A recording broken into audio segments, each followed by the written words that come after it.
초반에 말씀드렸듯이 금전 때문에 발생하는 여러 가지 일들 중에서 혹시라도 돈을 떼이거나 좀 이런 경우들 때문에 좀 걱정이 많이 돼요. 그래서 잘 버티고 가신다라고 하면은 말씀드렸던 3, 4월 그리고 6, 7월 달까지는 금전에 대한 문제만 없으면은 그래도 무난하게 잘 버티고 가실 수 있을 것 같아요.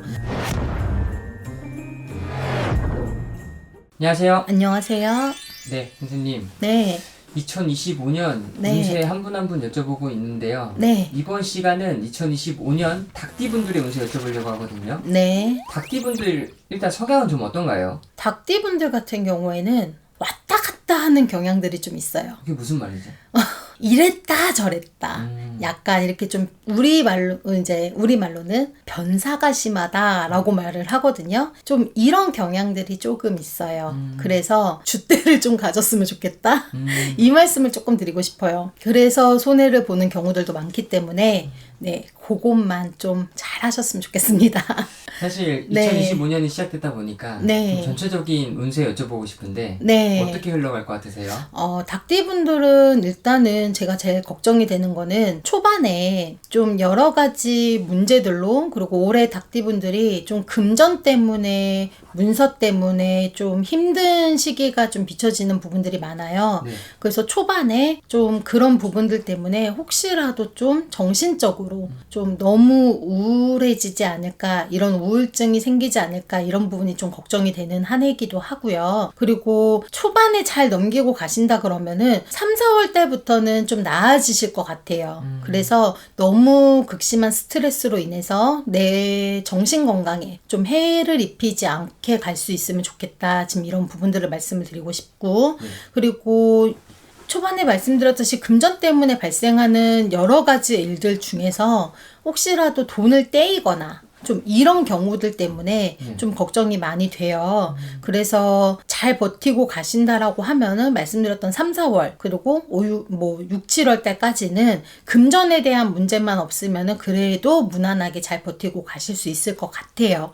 근데 만약에 금전에 문제가 생긴다라고 하면은 이분들은 좀 스트레스를 좀 정신적으로 많이 받을 수 있기 때문에 이 부분이 좀 많이 걱정이 되고요. 8월 달, 9월 달 이때는 또 특히나 조심을 하셔야 되는 부분이 사기를 당하실 수 있을까봐 좀 걱정도 돼요. 뭐 예를 들어 보이스피싱 이런 걸까요? 그럴 수도 있고요. 그리고 금전에 대한 문서 사기, 그래서 부동산 이런 쪽으로도 특히나 조심을 하셨으면 좋겠습니다. 그래서 후반으로 가서 그때 좀 문제가 생겼다라고 하시면은 이분들은 좀 많이 걱정이 돼요.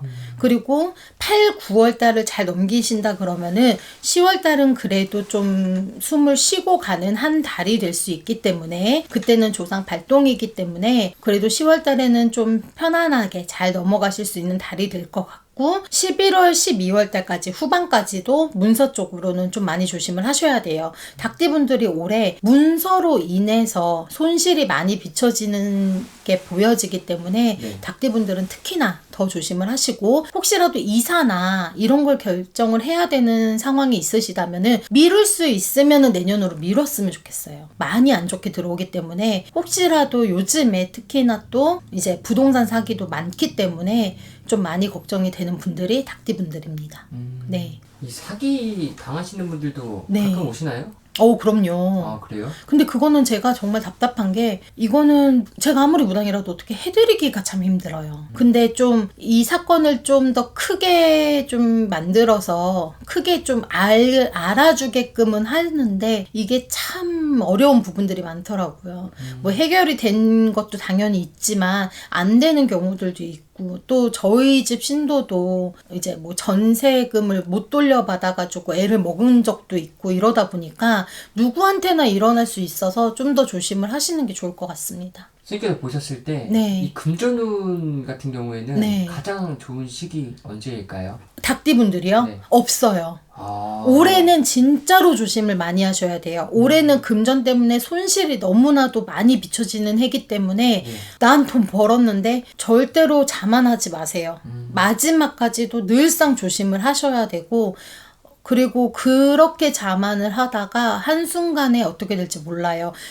제가 말씀을 드리는 거는 이때 특히나 더 조심을 하시라는 거지, 이때 바로 문제가 빵하고 터지면 오히려 괜찮아요. 네. 근데 진짜로 뭐 2년 뒤에 내가 이제 계약이 끝나서 가야 되는데 뭐 문제가 그때에 나서 알게 되면은 그때는 더 힘들어지기 때문에 제가 말씀드리는 거는 특히나 그때 더 조심을 하시고, 그때 당시에 계약을 하게 된다 그러면은 더 꼼꼼히 살펴보시라고 말씀을 드리는 거예요. 제가 말씀드리는 건 그거예요. 미리미리 그때 더 이제 조심을 하시라고. 이게 지금 터질지 나중에 터질지는 모르는 거기 때문에 올해는 특히나 더 조심을 하셔야 됩니다. 닭띠분들은. 신점 볼 때 네. 올해 뭐 사기수나 네. 뭐 금전운, 네. 문서운 네. 이런 것들도 다 봐주시나요? 그렇죠. 올해 이 사람한테 관제가 비춰진다. 근데 그 관제가 이상하게 몸을 치는 관제가 아니라 관공서를 가는 관제다. 이런 경우에는 조심을 하라고 물론 다 일러드리죠. 없으면은 가장 좋지만 발생이 된다 그러면 우선 인지를 하는 게 우선이기 때문에 미리 알고 있으라고 일러주는 거죠. 점은 그런 겁니다. 닭띠분들은 올해 금전적으로 좀 많이 힘이 드실 수가 있어요. 근데 돈이라는 거는 벌면 되는 거기 때문에 우선 건강을 해치지 않는 방향으로 좋게 잘 생각을 하고 가셨으면 좋겠습니다. 감사합니다. 네, 감사합니다.